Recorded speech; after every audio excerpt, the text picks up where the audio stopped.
നേരത്തെ പറഞ്ഞതുപോലെ ഇലക്ഷൻ്റെ എണ്ണൽ പ്രക്രിയ പുരോഗമിക്കുന്നു. ഇപ്പോൾ 2 സ്ഥാനങ്ങളിലെ റിസൾട്ടാണ് വന്നിരിക്കുന്നത്. ആദ്യം എണ്ണിയത് വൈസ് പ്രസിഡന്റ് സ്ഥാനത്തേക്കായിരുന്നു എണ്ണിയത്. ആ വോട്ടെണ്ണലിൽ ഇപ്പോൾ വിജയം 3 പേരാണ് മത്സരിച്ചത്. ആനന്ദ് പയ്യന്നൂരും സന്ദീപ് സേനും സോഫിയ പോളും മത്സരിച്ചിരിക്കുന്നു. ഇവിടെ 2 പേര് പാനലിൻ്റെ ശക്തമായ ഒരു ഓട്ടം തന്നെയാണ് കാണുന്നത്. പാനൽ വോട്ട് തന്നെ കൃത്യമായി ലഭിച്ചുകൊണ്ട് സന്ദീപ് സേനൻ 187 വോട്ടും സോഫിയ പോൾ 130 വോട്ടും കരസ്ഥമാക്കി വിജയം കണ്ടിരിക്കുന്നു.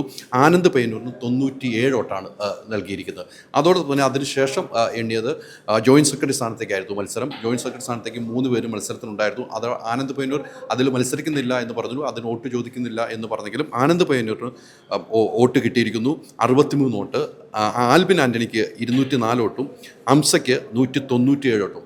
അങ്ങനെ അംസയും ആൽബിൻ ആൻ്റണിയും ജോയിൻറ്റ് സെക്രട്ടറി സ്ഥാനത്തേക്ക് വിജയിച്ചു എന്നാണ് നമുക്ക് കിട്ടുന്നത് വരും. എന്തായാലും വോട്ടെണ്ണൽ പുരോഗമിക്കുകയാണ്. ഇനി എക്സിക്യൂട്ടീവിലേക്കുള്ള 26 പേരാണ് എക്സിക്യൂട്ടീവിൽ മത്സരിക്കുന്നത്. ആ വോട്ടെണ്ണലാണ് ഇപ്പോൾ പുരോഗമിക്കുന്നത്.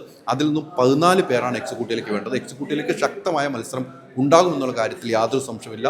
അവിടെയാണ് സാന്ദ്ര തോമസ് മത്സരിക്കുന്നത്. സാന്ദ്ര തോമസ് അവിടെ ഒറ്റയാൾ പോരാട്ടം നടത്തുന്നു എന്നതും ഏറ്റവും പ്രത്യേകതയായി നമ്മൾ കാണണം. ആ വോട്ടെണ്ണൽ ഇപ്പോൾ പുരോഗമിക്കുന്നു. 26 പേരാണ് മത്സരിച്ചിരിക്കുന്നത്. 14 പേര് മാത്രമാണ് എക്സിക്യൂട്ടീവിലേക്ക് വേണ്ടത്. എന്തായാലും അതിനുശേഷമായിരിക്കും വൈസ് പ്രസിഡന്റും ട്രഷറർ സ്ഥാനത്തേക്കുള്ള വോട്ടെണ്ണൽ നടക്കുക. അതിനുശേഷം ട്രഷറർ സ്ഥാനത്തേക്ക് നടക്കും. അതിനുശേഷം പ്രസിഡന്റ് സ്ഥാനത്തേക്ക് നടക്കുമെന്നാണ് നമുക്ക് ഇപ്പോൾ കിട്ടുന്ന റിപ്പോർട്ട്. 25 കാറുകൾ, 30 സ്കൂട്ടറുകൾ, 30 ഗോൾഡ് കോയിൻസ്, 60 ഇന്റർനാഷണൽ ട്രിപ്സ്, ദിവസേന 1 ലക്ഷം രൂപ, 25 കോടി രൂപയുടെ ഡിസ്കൗണ്ടുകളും സമ്മാനങ്ങളുമായി മൈജി ഓണം മാസോണം. MyG future, experience the next.